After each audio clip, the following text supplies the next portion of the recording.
নমস্কাৰ স্বাগতম news 18 Assam north ইষ্টৰ এয়া হৈছে পোনপটীয়া সম্প্ৰচাৰ সতীৰ্থ মৃদুপৱন মোৰ সৈতে আছে মই প্ৰাঞ্জল আমি আজি আনিছো বিজেপিত কাৰ টিকট কৰ্তন হল সেই সন্দৰ্ভত সবিস্তাৰিত তথ্য কি কালৰ টিকট কৰ্তন হল সেইখিনি আমাৰ সতীৰ্থ সাংবাদিক মৃদুপৱনে অলপ ক'ব মুঠতে নিউ গুৱাহাটীত সিদ্ধাৰ্থ ভট্টাচাৰ্য দিছপুৰত অতুল বৰা বিহপুৰীয়াত অমিয় কুমাৰ ভূঞা বিশ্বনাথত প্ৰমোদ বৰঠাকুৰ পলাকবাৰীত হেমাংগ ঠাকুৰীয়া বোকাজানত ডাক্তৰ নুমল মমিন হাফলঙত নন্দিতা গাৰ্লুচা শিলচৰত দীপায়ন চক্ৰৱৰ্তী হাজোত সুমন হৰিপ্ৰিয়া ডিফুত বিদ্যা সিং ইংলেং লগতে বিহালীত দিগন্ত ঘাটৱাল আৰু হুজেত ৰামকৃষ্ণ ঘোষৰ টিকট কৰ্তন হৈছে বিজেপিত মৃদুপৱন এতিয়া টিকট কৰ্তনক লৈ এক প্ৰকাৰ একাংশ নেতাৰ কিছু বিদ্ৰোহাত্মক ৰূপ আমি দেখিবলৈ পাইছো আসলে এওঁলোকৰ টিকট কিয় কটা গ'ল অৱশ্যে সম্ভাৱনা আছে যে কাৰোবাৰ টিকট কটা যাব প্ৰথম কথাটো চাওক বিজেপিৰ এই যিটো ইলেকশ্যন যিটো ফৰ্মুলা আপুনি যদি চাই এইটো আপুনি বিভিন্ন ৰাজ্যৰ ক্ষেত্ৰত যদি চাবলৈ যায় তেওঁলোকে প্ৰথম কথাটো হৈছে তেওঁলোকে এটা সাহসী সিদ্ধান্ত এইটো লয়ে যে যিসকল বিধায়ক যিসকল চিটিং এমএলএ থাকে বৰ্তমানৰ বিধায়ক থাকে তেওঁলোকৰ বিৰুদ্ধে যদি এণ্টি ইনকামেঞ্চি থাকে বা তেওঁলোকৰ জনসমৰ্থন বা জনতাৰ লগত যিটো সম্পৰ্ক আৰু সমষ্টিবিলাকত তেওঁলোকে কি ধৰণে কাম কৰিছে পুঁজিৰ ব্যৱহাৰ কৰিছে এই কথাবোৰক তেওঁলোকে গুৰুত্ব প্ৰদান কৰে আৰু সেইবাবে টিকট কৰ্তনৰ ক্ষেত্ৰত তেওঁলোকে এটা সাহসী সিদ্ধান্ত ল'বলগীয়া হয় তেওঁলোকে এইটো কথা বুজি পায় যে স্বাভাৱিকতে দিছপুৰ সমষ্টিত যেতিয়া অতুল বৰাৰ দৰে জ্যেষ্ঠ নেতা এগৰাকী টিকট কৰ্তন কৰিব তেওঁ নিঃসন্দেহে আপোনাৰ খুব থাকিব এটা খুবৰ বহিৰ্প্ৰকাশ ঘটিব সেইটো তেওঁলোকে বুজি পায় কিন্তু হ'লেও সমষ্টিৰ উন্নয়নৰ স্বাৰ্থত বা সমষ্টিটো জয়ী হোৱাৰ স্বাৰ্থত তেওঁলোকে যিটো উইনিং প্ৰবেবিলিটি যিটো সম্ভাৱনীয়তা সেইটো গুৰুত্ব আৰোপ কৰে সেইবাবে হয়তো অতুল বৰাই হওক বা সিদ্ধাৰ্থ ভট্টাচাৰ্য হয়তো কিবা কাৰণত তেওঁলোকে বিজেপিৰ হৈ তেওঁলোকে জিকি যাব পাৰে কিন্তু ব্যক্তি বিশেষে বা তেওঁলোকে ব্যক্তি হিচাপে তেওঁলোকে মানুহৰ মাজত থকাৰ যিটো পৰম্পৰা থাকিব লাগে বা জনসমৰ্থন থাকিব লাগে বা জনতাই তেওঁলোকক যি ধৰণে আকোৱালি ল'ব লাগে এই কথাবিলাক তেওঁলোকে ৰিপৰ্ট কাৰ্ডৰ প্ৰসংগ এইকাৰণে আনিছো কাৰণ আমি জানো যে এটা বিশেষ গোপনীয়ভাৱেও তেওঁলোকৰ সাৰ্ভে চলি থাকে আনকি এনেধৰণেও আমি শুনিবলৈ পাওঁ যে আৰএছএছৰ এটা দলেও সমষ্টিয়ে এনেধৰণৰ সাৰ্ভে পৰ্যালোচনা কৰি থাকে আৰু সেই ৰিপৰ্ট কাৰ্ড এওঁলোকৰ হয়তো ভাল নহয় স্বাভাৱিকতে সিদ্ধাৰ্থ ভট্টাচাৰ্যৰ কথা কওক তেওঁ যদিও প্ৰাক্তন সভাপতি বিজেপিৰ তাৰ পাছতো তেওঁ টিকট নাপালে ইফালে ভৱেশ কলিতাই হওক বা দিলীপ শইকীয়াই হওক তেওঁলোকৰ কথাটো সুকীয়া তেওঁলোকে প্ৰাক্তন সভাপতি বা বৰ্তমানৰ সভাপতিয়ে টিকটবোৰ পায় কিন্তু সাধাৰণতে বিজেপিত এইবাৰ প্ৰথম হয়তো এনেকুৱা দেখিছো নেকি প্ৰাক্তন সভাপতিয়ে টিকট পোৱা নাই নে হয় আগতেও এনেকুৱা হয় নেকি পূৰ্বতে হ'ব পাৰে হয়তো এইটো অসমৰ কাৰণে হয়তো এইটো নতুন কথা হ'ব পাৰে কিন্তু বিভিন্ন ৰাজ্যত হয় এনেধৰণৰ ঘটনা কিন্তু আপুনি যদি সিদ্ধাৰ্থ ভট্টাচাৰ্যই ধৰক বা অতুল বৰা অমিয় কুমাৰ ভূঞা আমি অমিয় কুমাৰ ভূঞাৰ টিকট কৰ্তন হ'ব পাৰে বুলি আজিৰ পৰা ৩-৪ মাহ পূৰ্বৰ পৰাই আমি আলোচনা কৰি আছিলো যিবিলাক সমীক্ষা চলি আছিল অপিনিয়ন পোল পাব্লিছ হৈছিলে সেই অপিনিয়ন বিলাকে এটা কথা কৈছিলে যে বিহপুৰীয়াত অমিয় কুমাৰ ভূঞাৰ বিৰুদ্ধে কিন্তু অধিষ্ঠান বিৰোধী যিটো ঢৌ এণ্টি ইনকামেঞ্চি যথেষ্ট পৰিমাণে আছে আৰু তাত সেইকাৰণে নতুন প্ৰাৰ্থীক তেওঁলোকে অগ্ৰাধিকাৰ দিব যদি ভূপেন কুমাৰ বৰাক তেতিয়া জইন কৰা নাছিলে যোগদান কৰা আছে তাত অন্য কেইবাগৰাকী বিজেপিৰ প্ৰাৰ্থী আছিলে যিসকল প্ৰাৰ্থিত প্ৰত্যাশী আছিলে যিসকল টিকট বিচাৰিছিলে কিন্তু তেওঁলোকক বদলি হয়তো ভূপেন কুমাৰ বৰাই বিজেপিৰ পৰা আহি যোগদান কৰাৰ বাবে তেওঁক অগ্ৰাধিকাৰ দিয়া হ'ল শেষ মুহূৰ্তত হেমাংগ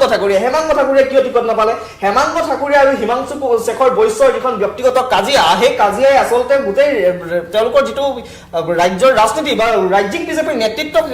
চিন্তা কৰিবলৈ বাধ্য কৰাইছিলে যে এই কাজিয়াখন ৰাজহুৱা হৈছিলে আৰু বিজেপিৰ নিজৰ নেতাৰ মাজত যিটো দলীয় সংঘাত সেই দলীয় সংঘাতক লৈ দিলীপ শইকীয়াই হওক বা মুখ্যমন্ত্ৰী ডক্টৰ হিমন্ত বিশ্ব শৰ্মাই যথেষ্ট ক্ষুণ্ণ আছিলে তেওঁলোকে এইটোও কৈছিলে তেতিয়া যে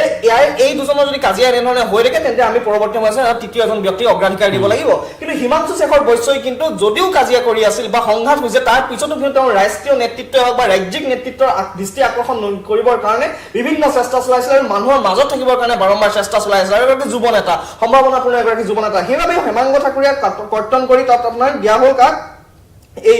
হিমাংশু শেখৰ বৈশ্যক দিয়া হ'ল নন্দিতা গাৰ্লুচা আপুনি নন্দিতা গাৰ্লুচা এগৰাকী মন্ত্ৰী আছিল তেওঁ মন্ত্ৰী হিচাপে কিমান সফল বা বিফল এইটো অসমৰ ৰাইজে দেখিছে বা জানিছে তেওঁ এগৰাকী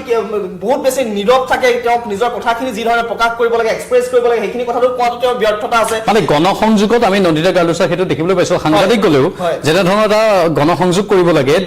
তেওঁ বিশেষকে তেনেধৰণে কৰিব পৰা নাছিল কৰবাত সেইখিনি মাইনাছ পইণ্ট হিচাপে বিবেচিত হৈছে আৰু বা সমষ্টিটো তেওঁ হয়তো ভিত্তিৰ কিছুমান খেলি মেলি হ'ব পাৰে আপুনি পাহাৰৰ গোটেই সমষ্টিকেইটাই কিন্তু গোটেইকেইজন প্ৰাৰ্থীৰ মানে গোটেইকেইজন যিজন চিটিং এমএলএ বৰ্তমানৰ বিধায়ক প্ৰতিজনে টিকট কৰ্তন কি নুমল মুমিন তেওঁ বিধানসভাৰ উপাধ্যক্ষ আছে তথাপিও তেওঁ টিকট কৰ্তন হৈছে আৰু তাৰ ঠাইত অন্য স্থান দিছে আপুনি দীপায়ন চক্ৰৱৰ্তীৰ টিকট কৰ্তন তাত আৰু এটা কথা দীপায়ন চক্ৰৱৰ্তী কিমান জনপ্ৰিয়তা আছিলে বা এইটো ডাঙৰ কথা নহয় এইটো কাৰণে তেওঁ টিকটটো কৰ্তন কৰে আৰু ৰাজদীপ ৰয় ডক্টৰ ৰাজদীপ ৰয় এগৰাকী শিলচৰৰ লোকসভাৰ তেওঁ সাংসদ আছিল 2019 তেওঁ লোকসভাৰ সাংসদ আছিল 2024 তেওঁ টিকট নাপাইছিলে তাৰপৰা পৰিমল শুক্লবৈদ্যক টিকট প্ৰদান কৰিছিলে যিহেতু পৰিমল পৰিমল চুক্তিমতে এগৰাকী জ্যেষ্ঠ নেতা টিকট কৰ্তন কৰিছে আৰু ৰাজদীপ ৰয়ৰ এগৰাকী ইমান দিন বিজেপি কৰি থকা এগৰাকী নেতা তেওঁ এগৰাকী সাংসদ আছে তেওঁ হয়তো সংস্থাপন দিব লাগে তাৰ সেইবাবে হয়তো দীপায়ন চক্ৰৱৰ্তী স্থানত ৰাজদীপ ৰয়ৰ গুৰুত্ব প্ৰদান কৰা হ'ল আৰু এবাৰ দেখিছো আমি হুজাইত আকৌ শিলাদিত্যদেৱ আকৌ এবাৰ ৰামকৃষ্ণ ঘোষৰ কথা আমি কৈ আছিলো যে কিবা কাৰণত এবাৰ নহবগৈ নেকি আকৌ কিন্তু একাংশ অৱশ্যে কৈছিলে যে তেওঁই পাব মানে আকৌ শিলাদিত্যদেৱৰ প্ৰসংগ আহিছে শিলাদিত্যদেৱে এটা সময়ত কেনেধৰণে বিভিন্ন বিষয়বস্তু তুলি ধৰিছিল সেইটো আমি জানো সকলোৱে আৰু এইবাৰ কিন্তু শিলাদিত্যদেৱ একেবাৰে নিশ্চুপ হৈ আছিল এই যিটো বিতৰ্ক আমি বিধায়ক হৈ থাকোঁতে শিলাদিত্যদেৱক যিটো ৰূপত পাইছো তাৰ পৰৱৰ্তী সময়ত 2021 যেতিয়া তেওঁ টিকট বঞ্চিত হৈছিলে তেওঁ কিন্তু সেইটো সময়ত এগৰাকী বিজেপিৰ এতিয়া তেওঁ হাৰিয়ানাৰ সাংগঠনিক সম্পাদক যিগৰাকী হৈ আছে ফণী শৰ্মা তাৰ পৰৱৰ্তী সময়ত দেখিবলৈ পোৱা গৈছিল যে তেওঁ কিছু ৰাজনীতিত তেওঁ যিধৰণে প্ৰথম অৱস্থাত যিধৰণে বাক বিভিন্ন অনহত বিতৰ্কৰ সৃষ্টি কৰিছিল তাৰ পৰা আঁতৰি নিজকে এটা নতুন ৰূপত প্ৰতিষ্ঠা কৰিবলৈ শিৰোনামতে আছিল আজিকালি কিন্তু শিলাদিত্যদেৱ শিৰোনামত তেওঁ নিজেও থাকিব নিবিচাৰে অলপ সাংবাদিক আমি যেতিয়া সাংবাদিক হিচাপে যাওঁ তেওঁ বৰ বেছি বিতৰ্কিত কথা নকয় মানে ক'ৰবাত তেওঁ কৌশলী স্থিতি গ্ৰহণ কৰিছিল হয়তো টিকটটো পাবৰ বাবে ৰামকৃষ্ণ ঘোষই যিমান কাম কৰিব লাগিছিল সমষ্টিসমূহত সেই সমষ্টিসমূহত সিধৰণে কাম হোৱা নাছিলে বিভিন্ন অনিয়ম অভিযোগৰ কথাও আমি বাতৰি হিচাপে প্ৰকাশ কৰিছিলো আৰু সেইবাবে হয়তো শিলাদিত্যৰ পুনৰবাৰ ভাগ্যোদয় হৈছে সেই সমষ্টিটোত তাৰপিছত সুমন হৰিপ্ৰিয়া এইটো একো ডাঙৰ কথা নহয় সুমন হৰিপ্ৰিয়া এইটোৱে টিকট কৰ্তন হৈছে প্ৰথম কথা হাজো যিটো সমষ্টি হাজো শুৱালকুছি সমষ্টি এবাৰ ৰিজাৰ্ভ হৈছে সমষ্টি পুনৰ নিৰ্ধাৰণৰ পিছত সমষ্টিটো ৰিজাৰ্ভ কৰা হ'ল ৰিজাৰ্ভ কৰিলে সুমন হৰিপ্ৰিয়াই কোনো ধৰণে আছিল টিকট নাপায় তাত টিকট নোপোৱাৰ ক্ষেত্ৰত পলাশবাৰীত তেওঁ চেষ্টা কৰিছিলে কিন্তু পলাশবাৰী যিহেতু তেওঁ আন এটা যদিও মাতৃৰ বিজয় চক্ৰৱৰ্তী বিচাৰিছিলে যে কন্যা হিচাপে সুমন হৰিপ্ৰিয়াই পুনৰ টিকটটো লাভ কৰা পলাশবাৰীৰ পৰা কিন্তু পলাশবাৰীত ইতিমধ্যে এটা গণভিত্তি সবল কৰিছিলে সীমাংশু শেখৰ বৈশ্যই এই কথাটো সঁচা কথা আৰু সেইবাবে সুমন হৰিপ্ৰিয়া তাৰ পৰা বঞ্চিত হ'ল আনকি মাতৃয়ে প্ৰধানমন্ত্ৰীক সাক্ষাৎ কৰি আহিছিল সৰ্বানন্দ সোণোৱালৰ লগত গৈ কিন্তু সেইটো অৱশেষত কামত নাহিল মানে তেওঁলোকে মানে এটা বস্তু মন কৰিছো বিজেপিয়ে সাংগঠনিক ভেটি থকা অথবা যিজনৰ আচলতে গণভিত্তি আছে প্ৰমাণিত হয় যেটো মই ক'লো সাৰ্ভে চলোৱা কথা আপুনি ক'লে সেই সাৰ্ভে চলাই যিজনক আচলতে যোগ্য বুলি ভাবে তেওঁকে টিকট দিব প্ৰধানমন্ত্ৰী সাক্ষাৎ কৰিও আপুনি কাৰোবাক তৈলমৰ্দন কৰিও বৰ বিশেষ লাভ নাই চাগে মই চাওক আপোনাৰ উদাহৰণস্বৰূপে মই কৈছো তৰংগ গগৈ নাহৰকটীয়াৰ তেওঁ এগৰাকী বিধায়ক বৰ্তমান আকৌ আজি টিকট লাভ কৰিছে আৰু দ্বিতীয়বাৰ টিকট লাভ কৰিছে আৰু এইবাৰ তেওঁৰ এটা তাত জয়ৰ সম্ভাৱনা জয়ৰ সম্ভাৱনা আছে বুলি বহুতে দাবী কৰিছে প্ৰথম কথা তাত যেতিয়া কংগ্ৰেছৰ 15 বছৰীয়া আমি যদি প্ৰথম কথা 2001 পৰা 2016 চনলৈ চাওঁ তেতিয়া তাত আছিলে আপোনাৰ প্ৰণদীপ ফুকন মন্ত্ৰী আছে তৰুণ গগৈৰ শাসনকালত তাত প্ৰণদীপ ফুকনে যিমানখিনি কাম কৰিব লাগিছিলে সেয়া কিন্তু ৰাইজৰ চকুত দেখা পোৱা নাছিলে কিন্তু 2021 পৰা 2026 লৈ আপুনি যদি নাহৰকটীয়া সমষ্টিৰ জনতাক বহুতে প্ৰশ্ন কৰে তেতিয়া বহুতে এই কথা কয় যে যথেষ্ট কাম কৰিছে এই যিটো মানুহৰ আজিৰ দিনত ৰাজনীতিটো এনেকুৱা হৈছে যে মানুহৰ সৈতে থকা সম্পৰ্ক আৰু সমান্তৰালকে মানুহে চকুৱে প্ৰত্যক্ষ কৰিব লাগিব যে উন্নয়ন হৈছে নে নাই ৰাস্তা ঘাটৰ উন্নয়ন হৈছে নে নাই চাকৰি পোৱা বাকৰি এইখিনিতো চৰকাৰী এটা প্ৰচেছ আৰু জনসংযোগ যিটো ক'লো মানে আপুনি এটা বস্তু মন কৰিব মই একাংশ নেতাৰ কথা কৈছো সকলো নেতাৰ কথা কোৱা নাই আগতে খুব বেছি দাম্ভিকতাৰে তেওঁলোকে কথাবোৰ কৈছিল আজিকালি তেওঁলোকে ডাউন টু আৰ্থ হৈ গৈছে যিটো আমি মানে কওঁ যে অলপ শীৰ্ণত কৰি দিয়ে জনতাৰ কাষত মানুহৰ কাষত ৰাইজৰ কাষত এতিয়া তেওঁলোকে অলপ তলত কথা ক'বলৈ চেষ্টা কৰে বৰ বেছি উচ্চবাচ্য কৰিবলৈ চেষ্টা নকৰে তেওঁলোকৰ ব্যক্তিত্ব সলনি হৈছে আৰু সেইটোৱে তেওঁলোকে হয়তো মৰ্মে মৰ্মে উপলব্ধি কৰিছে হয়তো সঠিক সময়ত তেওঁলোকে উপলব্ধি কৰাৰ বাবে তেওঁলোকে সেই নিৰ্দিষ্ট সমষ্টিবোৰত টিকি থাকিব পাৰিছে বা বিজেপিৰ টিকট দি আছে তেওঁলোকক দি আছে আপুনি তাৰ পৰা দিগন্ত ঘাটলৰ কথা ক'ব পাৰে বিহালী সমষ্টি পুনৰ নিৰ্ধাৰণৰ পিছত এছচিৰ বাবে সংৰক্ষিত হ'ল তেতিয়া দিগন্ত ঘাটলে তাত টিকট নাপায় সেইটো স্পষ্ট তাৰ পিছত আপুনি যদি বিশ্বনাথত সংস্থাপন দিবলৈ হয় তেনে কিন্তু পল্লৱ লোচন দাস তেওঁ দীৰ্ঘদিন ধৰি ৰাজ্যৰ ৰাজনীতিত আছে কংগ্ৰেছৰ পৰা একেই হিমন্ত বিশ্ব শৰ্মাৰ লগত আহি বিজেপি যোগদান কৰিছে তাৰ পৰৱৰ্তী সময়তো তেওঁ যিহেতু আঁতৰাই ৰাখিছিলে ইলেক্ট্ৰেল পলিটিক্সৰ পৰা কিন্তু তেওঁক এবাৰ সংস্থাপন কৰিবলগীয়া হৈছে আৰু সেইকাৰণে হয়তো দিগন্ত ঘাটল ক'ৰবাত বঞ্চিত হৈছে তেওঁ টিকট বঞ্চিত হৈছে আৰু তাৰ প্ৰথম তেওঁৰ বঞ্চিত হোৱাৰ প্ৰথম কাৰণটোৱে হৈছে যে বিহালী সমষ্টি পুনৰ নিৰ্ধাৰণৰ পিছত এছচিৰ বাবে সংৰক্ষিত হ'ল আৰু দিগন্ত ঘাটল এছচি নহয় সেইবাবে তেওঁৰ টিকট কৰ্তন হৈছে তাৰ পিছত আপুনি যদি ফণী তালুকদাৰ ভৱানীপুৰ হৰভোগ আপোনাৰ বজালিটো যদি এজেপি অসম গণ পৰিষদক এৰি দিবলগীয়া হ'ল তেতিয়াহ'লে বজালিত ৰঞ্জিত দাসে টিকট নাপায় আৰু যাৰ ফলত হৰভোগ ভৱানীপুৰলৈ ৰঞ্জিত দাসক লৈ লোৱা হ'ল ৰঞ্জিত দাসক বঞ্চিত কৰি যদি ফণী তালুকদাৰক দিবলৈ হয় তেন্তে সিদ্ধাৰ্থ ভট্টাচাৰ্যৰ পিছত ৰঞ্জিত দাসো এগৰাকী ৰাজ্যিক বিজেপিৰ সভাপতি হয় তেওঁ বঞ্চিত হ'ব সেইটো কাম কেতিয়াও নকৰে বিজেপি কৰা নাই আৰু সেইকাৰণে ফণী তালুকদাৰ হয়তো ভৱানীপুৰত বঞ্চিত হ'ল তাৰ ঠাইত ৰঞ্জিত দাস এগৰাকী জ্যেষ্ঠ নেতা ৰাজ্যিক বিজেপিৰ প্ৰাক্তন সভাপতি তেওঁক তাত সংস্থাপন কৰিবলৈ দিয়া দেখিবলৈ পোৱা গৈছে ঢলাইত যিটো নিহাৰঞ্জন দাস আৰু উদাৰবন্দত মিহিৰ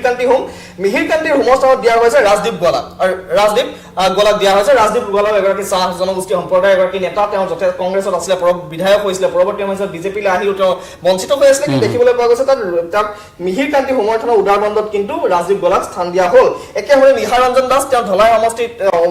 অন্য এগৰাকীক প্ৰাৰ্থী দিয়াৰ কাৰণে নিহাৰ ৰঞ্জন দাসে সিহঁতে পদত্যাগ কৰিছে তেওঁ বিধায়ক পদৰ পৰা পদত্যাগ কৰাৰ লগতে বিজেপিৰ প্ৰাথমিক সদস্য ত্যাগ কৰিছে এই কথাখিনি আমি গম পাইছো এই ধৰণে আমি দেখিবলৈ পালো যে এইবাৰ বিজেপিয়ে 19 জন কম কথা নহয় 19 জন মন্ত্ৰীৰ লগতে নন্দিতা গাৰুছা মন্ত্ৰী সহ 19 জন বৰ্তমানৰ বিধায়কক টিকট কৰ্তন কৰি তেওঁলোকে তাৰ স্থানত নতুন নেতাক বা অন্য নেতাক প্ৰাধান্য দিয়া দেখিবলৈ পোৱা গৈছে আৰু পাহাৰীয়া যিবোৰ অঞ্চল আছে বা সমষ্টি আছে সেইবোৰত ইতিমধ্যে মৃদুৱে কৈছে ময়ো কৈছো যে বোকাজানত সূৰ্য ৰংপাৰ ইফালে হাওৰাঘাটত লুনচিং তেৰণ ডিফুত নিচো তেৰাংপি এনেধৰণে ৰনখাঙত তুলিৰাম ৰঙা তেওঁ বাৰু কাৰ্যবাহী আছিলে কিন্তু এবাৰ বিধানসভাত প্ৰথমবাৰৰ বাবে তেওঁ অৱতীৰ্ণ হ'ব আমৃত হাবে তেৰণ হাফলঙত ৰূপালী লাংথাচা এই সমষ্টিবোৰ য'ত নতুন যথেষ্ট যুৱ নেত্ৰী কম বয়সীয়া লগতে তেওঁ ডিমা হাছাও যিটো স্বায়ত্তশাসিত পৰিষদ এই ডিমা হাছাও স্বায়ত্তশাসিত পৰিষদৰ এগৰাকী পাৰিষদ হয় তেওঁক প্ৰাধান্য দিয়া দেখিবলৈ পোৱা গ'ল আৰু তাত নন্দিতা গাৰুছা স্থানত তেওঁক দিয়া হৈছে ডাঙৰ কথা যে নন্দিতা গাৰুছা এগৰাকী বিধায়ক আছিলে মন্ত্ৰী আছিলে আৰু তেওঁৰ স্থানত কিয় টিকট দিছে ৰূপালী লাংথাচা যুৱ নেত্ৰীক তেওঁলোকে দেখিবলৈ পোৱা গৈছে আৰু মই ভাবিছিলো যে বিজেপিৰ হয়তো তালিকাখনত আৰু কেইগৰাকীমান মহিলা প্ৰাৰ্থীৰ অগ্ৰাধিকাৰ দিব পাৰোঁ কিন্তু দেখিবলৈ পোৱা গ'ল যিমান দেখিছো যে ছগৰাকীকে তেওঁলোকে দেখিবলৈ পোৱা গ'ল আৰু তেওঁলোকৰ সমষ্টি আৰু বিশেষ নাইও গোটেইকেইটা সমষ্টিয়ে প্ৰাৰ্থিত্ব ইতিমধ্যে ঘোষণা কৰিছে কেৱল মাত্ৰ এটা বাকী আছে চিচি বৰগাঁও আৰু শিৱসাগৰ হয়তো এজিপিক এৰি দিব আৰু তাৰ বাবে হয়তো তেওঁলোকে এটা সমষ্টি পাৰ্টি তাত মহিলা হ'ব নে পুৰুষ হ'ব সেয়া পৰৱৰ্তী সময়ত লক্ষণীয় হ'ব কিন্তু তেওঁলোকে যিমান কৈ আছিলে মহিলা পাৰ্টি অগ্ৰাধিকাৰ দিয়া হ'ব বুলি এই ক্ষেত্ৰত কিন্তু কিছু তেওঁলোকে অলপ দুৰ্বল এটা স্থিতি গ্ৰহণ কৰিবলৈ দেখিবলৈ পোৱা গ'ল কিন্তু মঙলদৈ নীলিমা দেৱী এগৰাকী আচলতে এটা ছাৰপ্ৰাইজ তেওঁলোকৰ কাৰণে মহিলা মৰ্চাৰ তেওঁ দায়িত্বত আছিল আৰু তেওঁ যথেষ্ট তৃণমূলত এটা এগৰাকী গণভিত্তি থকা আৰু সবল ভূমিকা থকা এগৰাকী নেত্ৰী আৰু তেওঁ প্ৰাৰ্থিত্ব দিয়াৰ লগে লগে বিজেপিত আনন্দৰ লহৰ উঠিছে কালি নিশাৰ পৰা আমি দেখিবলৈ পাই আছো এয়া হ'ল আমি থুলমূল কিছু আভাস আপোনালোকক দিলো স্বাভাৱিকতে লক্ষণীয় হৈ পৰিছে বিজেপিয়ে সদায় এটা বেলেগ ধৰণৰ ৰাজনীতি কৰে আৰু তেওঁলোকে বিশেষ বিষয়বস্তুবোৰৰ ওপৰত বিশেষভাৱে লক্ষ্য ৰাখি কামবোৰ কৰে আমি আশা কৰিম এই যি কেইজন নতুন প্ৰাৰ্থী আহিছে তেওঁলোকে এটা আশাপ্ৰদ সঁহাৰি পাওক জনসাধাৰণৰ আৰু যাৰ টিকট কৰ্তন হৈছে তেওঁলোকে যাতে উচিত ৰূপত সংস্থাপিত হওক এতিয়া তেওঁলোকৰ মনৰ অসন্তুষ্টিবোৰ আহি আছে পৰৱৰ্তী সময়ত লক্ষণীয় হ'ব তেওঁলোক কেনেধৰণৰ স্থিতিত থাকে আমি সেই দৃষ্টিটো নিবদ্ধ ৰাখিম বিষয়টোৰ ওপৰত মৃদুপৱন আমি বিদায় লওঁ এই সম্প্ৰচাৰৰ পৰা নমস্কাৰ